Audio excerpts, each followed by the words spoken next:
केंद्र सरकार की ओर से पारित खनिज बिल का झारखंड मुक्ति मोर्चा ने जोरदार तरीके से विरोध करने का ऐलान कर दिया है। कशिश न्यूज से खास बातचीत करते हुए जेएमएम कोटे के कैबिनेट मंत्री योगेंद्र प्रसाद ने कहा है कि खनिज बिल को वापस करने के लिए झारखंड सरकार आर्थिक नाकेबंदी करने से भी पीछे नहीं हटेगी।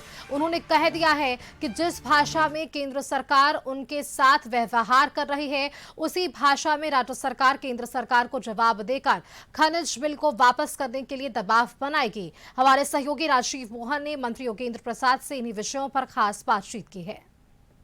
हमारे साथ है योगेंद्र प्रसाद, जो झारखंड के कैबिनेट मिनिस्टर है। सर, जो खनिज बिल आया है उसका झारखंड मुक्ति मोर्चा खासतौर पर विरोध करी है, उसका कारण क्या है?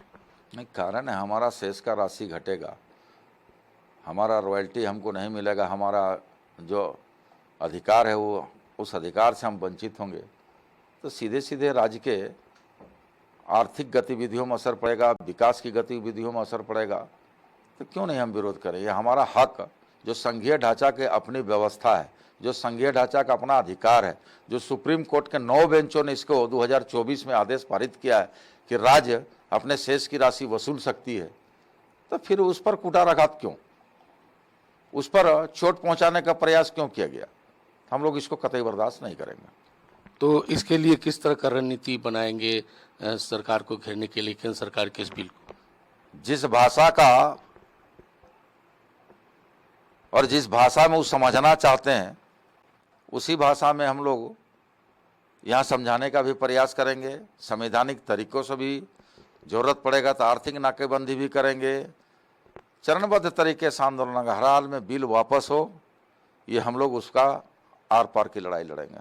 आपकी सहयोगी दल का साथ आपको मिलेगा?